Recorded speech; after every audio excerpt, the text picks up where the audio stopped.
சிவன் தன்னுடைய உடலில் பாதியை பார்வதிக்கு கொடுத்தான் என்று. ஆனால் தமிழக வெற்றி கழகத்தில் இருக்கக்கூடிய தொண்டர்கள் ஒவ்வொருமே தன்னுடைய உடல் உயிர் அனைத்தையுமே தலைவர் விஜய் என்கின்ற அந்த மந்திரத்திற்காக கொடுத்திருக்கிறார்கள் என்பதுதான் வரலாற்று பதிவு. நாங்கள் கொள்ளையடிக்க வசனம் எழுதியிருப்பார். அரசியலை நான் அறியாதவனா, அரசு வித்தைகள் நான் புரியாதவனா, எவனோ வந்தவன் சொன்ன வாய்ப்பறை கேட்டு நொந்து போக நான் நோயாளி அல்ல என்று எழுதியிருப்பார்.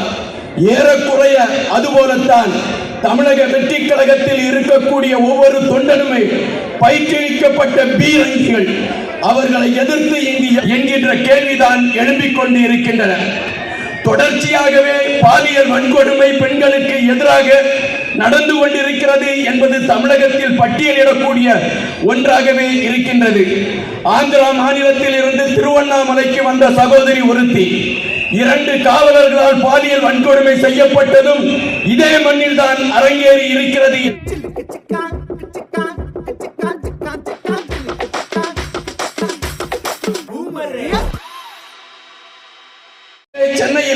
சென்னையிலே நடந்த ஒரு விடயம். சமீபத்திலே 3 நாட்களுக்கு முன்பாக சென்னையிலே இந்திரா நகர் என்கின்ற பகுதியிலே பீகார் மாநிலத்தை சார்ந்த ஒரு இளைஞன் தன்னுடைய மனைவியோடு வருகின்றான் வேலையை தேடி. அவனுடன் 2 வயது கைக்குழந்தை இருக்கின்றது. வேலை தேடி வருகின்ற அந்த இளைஞன் எத்தனை கனவுகளோடு வந்திருப்பான். தமிழகத்தை வந்தாரை வாழ வைக்கின்ற தமிழகம் என்கின்றார்கள்.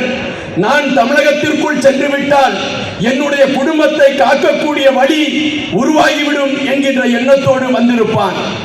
ஆனால் இங்கு நடந்தது என்ன? அந்த சகோதரி பாலியல் வன்கொடுமை செய்யப்பட்டு அழிக்கப்பட்டிருக்கிறார். அந்த இளைஞன் கொடூரமாக கொன்று அழிக்கப்பட்டிருக்கின்றான்.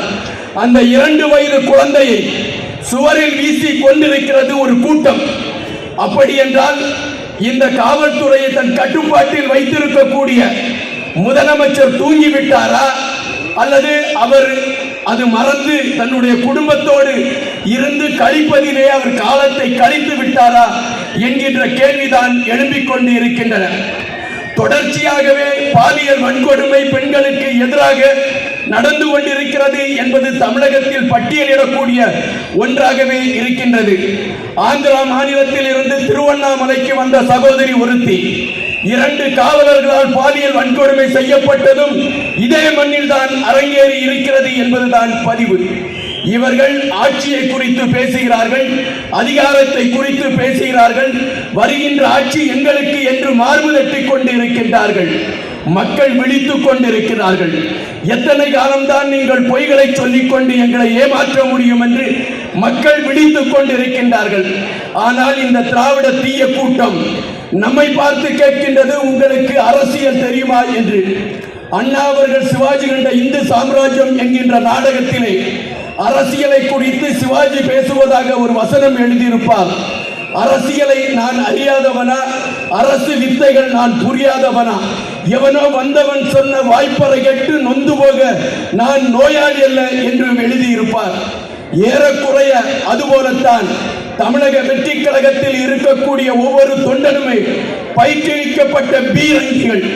அவர்களை எதிர்த்து இங்கு எவனும் அரசியல் செய்ய முடியாது என்கின்றதை 2026 களம் கண்டிப்பாக உறுதிப்படுத்தும் என்பதுதான் நிஜம். நாங்கள் இங்கு இருக்கக்கூடிய கழகம் புராணத்தை எடுத்துக் கொள்வீர்கள் என்றால் அதில் ஒரு விடயத்தை சொல்வார்கள். சிவன் தன்னுடைய உடலில் பாதியை பார்வதிக்கு கொடுத்தான் என்று.